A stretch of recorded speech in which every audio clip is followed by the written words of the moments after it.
I'm Brian Madison with DeerHunterFan.com TV. This week we're going to have a look back at the results from our kills last year of Butch and Quattro. We sent the teeth into DeerAge.com for the forensics analysis. So we have the results for that. I'm going to touch that really quick. We're going to have an update from Randy and James. Quick little update of what they've been through. Also, Jake Barmore's been getting into some good action in the early season and in the last week or so. So we're going to have all that for you. And then also, last week I was able to have a pretty good morning in the tree, fill a tag, and have an encounter with a buck. We're going to show you that as well. But we might as well start right in with the age of the deer. We'll start with Butch. Butch was a deer that, if you remember back, we were pretty sure he was 4.5. We had a shed from him from 2012. We also had a trail cam picture of him in 2012. 2012, he had the very distinguished 3-year-old buck look to him. The little tummy tuck back by his hindquarters. But at the same time, he was starting to look like a good buck, and he had good mass. And by his shed, you could tell that he was a buck getting close to maturity. Last year, 2013, we got a trail cam picture of him about mid-bow season, and we knew right away this was a mature buck. Kind of furthermore solidified our thought of him being a 4.5-year-old. Ron was able to take him opening day of gun season here in New York, and the results from DeerAge.com were that he was indeed 4.5, just like we thought. Awesome buck. Quattro in Ohio, the buck I took last year with Ohio Trophy Buck Outfitters. If you remember back, I found his shed from the previous year on my way in. The main beam fits great with it. I mean, you can hold the shed right inside of it. And just like with Butch, everything appeared to grow about 3 inches. That seems to be a pretty consistent jump for a 3 to 4-year-old that I've seen. I mean, I know there's a lot more instances that it could be different, but the sheds that I have of bucks that we've taken that were 3-year-old sheds and shot as 4-year-olds, it looks to be main beams, tines, all seem to grow between 3-4 inches. It's just what I've seen to notice, and I know there's exceptions to that, but we were thinking that maybe he was a 3.5-year-old last year when I shot him, just because I let some people talk me into it. I knew by looking at this buck when I shot him that he had a mature body on him, big buck, you know.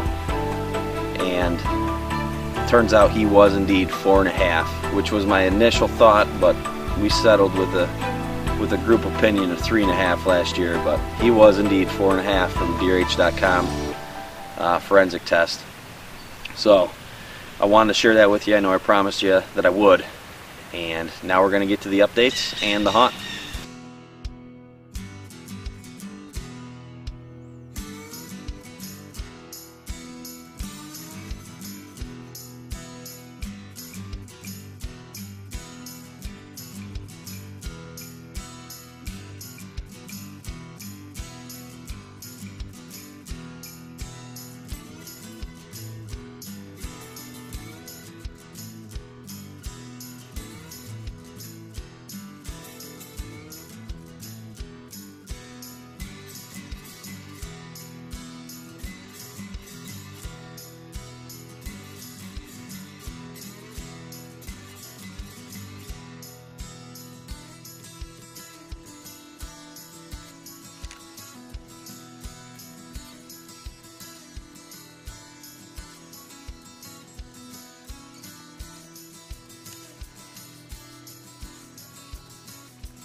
Hey guys, it's October 19th, and We're just here to give you a quick little update on how our season's been going so far.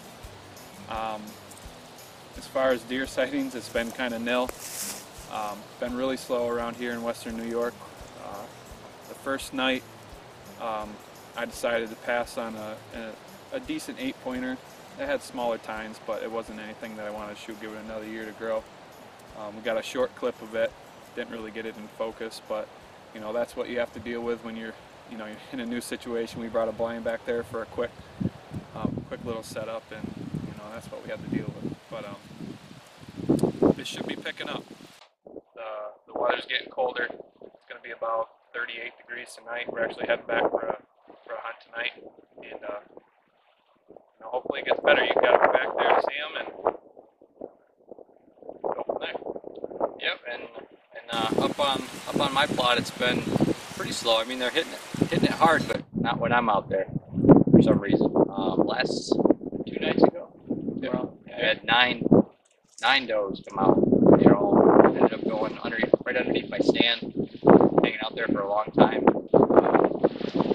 9 of them right in a row marching. And this morning, seen just a little 6-point came through, and a few does. So I think it's getting better, and hopefully, like James said, within the next week or two, we're going to really start seeing more of these deer that we've seen on cameras, on trail cameras. They're going to be coming through. We catch them in the woods. Yeah. Hopefully, we catch them with an arrow. Yeah. So stay tuned. Keep watching with us. We're going to stick with it, and you know, hopefully the action picks up here fairly soon. Oh, it just got light. I'm in the same area as yesterday morning, but not the same tree, and I'm pretty mad about it. I thought I was getting in the same tree. I get about halfway up, and I'm noticing branches next to me that weren't there and all this other garbage.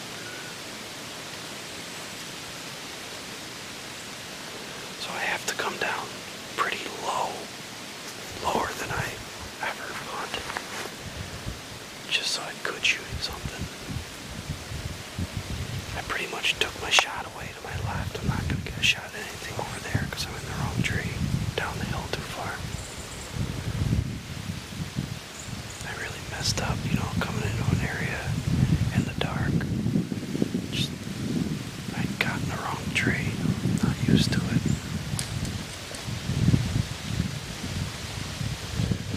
I'm pretty mad, basically. I'm only gonna get a shot at a deer to my right, and that's if they don't see me because I'm so low.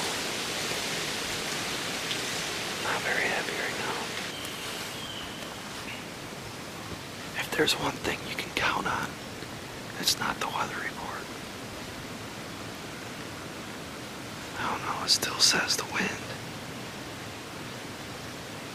It still says the wind's out of the north-northwest, which means the wind would be going like this, which is perfect because the deer trail goes like this. While the wind's out of the northeast, and it's going right down the deer trail, it has been all morning. I haven't seen anything besides the 2 deer that were standing right here when I walked in and I bumped them out.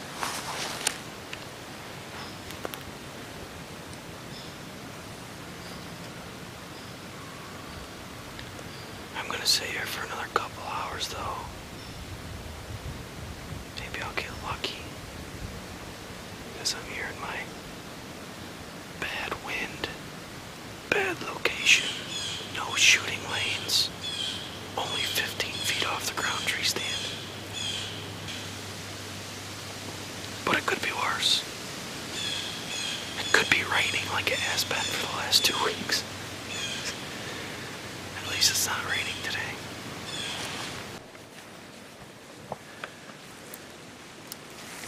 Meh.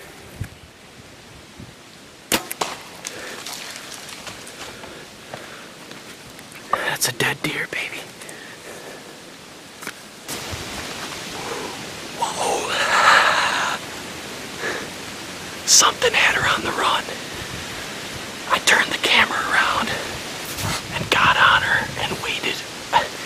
I could have got better footage, but I kept looking behind her for a buck. There was no buck. I'm thinking something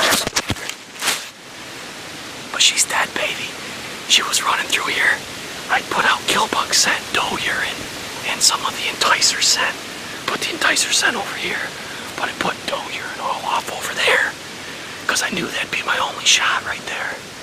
And she hit that and stopped. That's the only reason I got a shot at her. She was gonna cruise right on through. Never give me a shot. That's a beautiful doe. Oh, I can taste my lunch already, boys. Oh man. That morning, I was super depressed about picking the wrong tree. But it's in the right spot. It's the right area, just the wrong tree. If I was in the other tree, it would have been even better. It would have been straight in front of me instead of a little bit behind me. Why am I complaining? Tell me to shut up and go get my deer. It's 8:30. I said I was going to sit till 10. I'm going to try to do that. It's so tough to sit after you shoot a deer, especially that. She's done. I smoked her. You can chalk up 2 lungs on that one. She's not going far. She went in that thick stuff. I guarantee she's right there.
Me.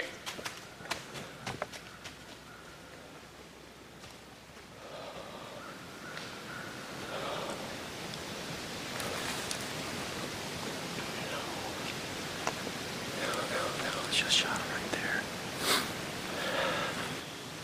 Shame on me for assuming.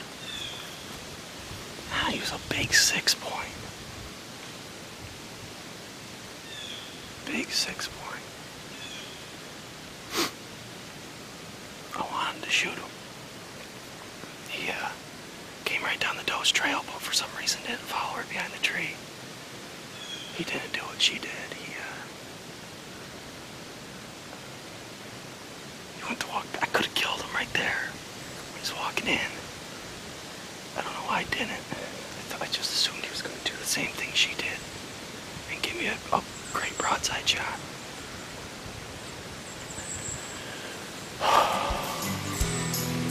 Bummer.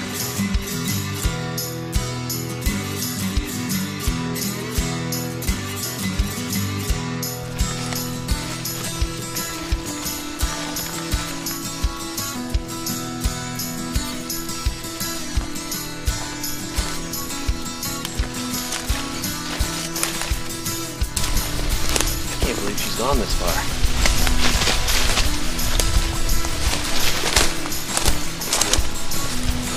What was I gonna say? Please tell me she stopped before this ravine.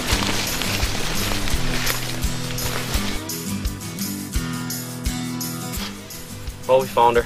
She probably went maybe close to 80 yards. Very nice doe. Good shot. Looks like on the way out it might even got hard. So, great shot like I thought. She was about 16 yards. As I touched on that self-filming thing earlier, it's a tough thing, yes, but as I told you right in the interview first thing this morning, I climbed the wrong tree. And if I climb the right tree today, I'm pretty sure right after this I'm going to do an interview behind a buck. So, nothing to be upset about, just a missed opportunity. Opportunities are hard to come by with bow hunting, especially when you're self-filming. So, but this is a great doe. Super happy with her. Nothing to do with this screwed up me a chance at that buck. So that buck came through about 45 minutes after I shot her. But we're gonna get her taken care of. Got Mike out of bed to come help me because I wasn't doing it myself. And yeah, good day so far.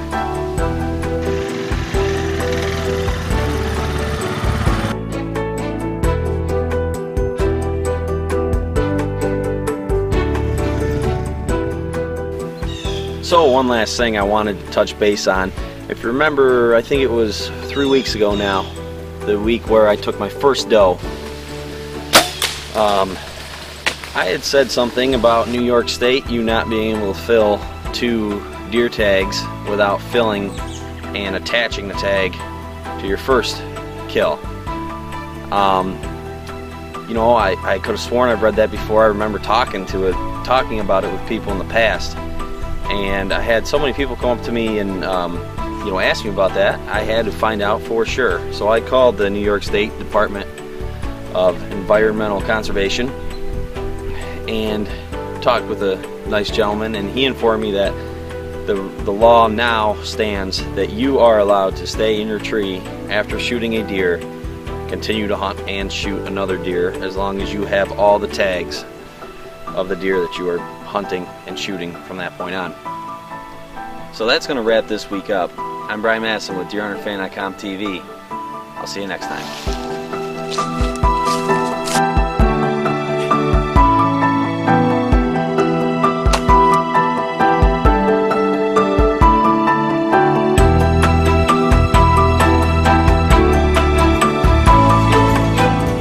DeerHunterFan.com TV is sponsored by Bee Stinger, Gold Tip, Insane Archery, Ridge Runner's Guide Service, Spy Point's Excel Camera, Longhorn Fab Shop, Muddy Outdoors, Ohio Trophy Buck Outfitters, Strutters, Vapor Trail, and also by these fine sponsors.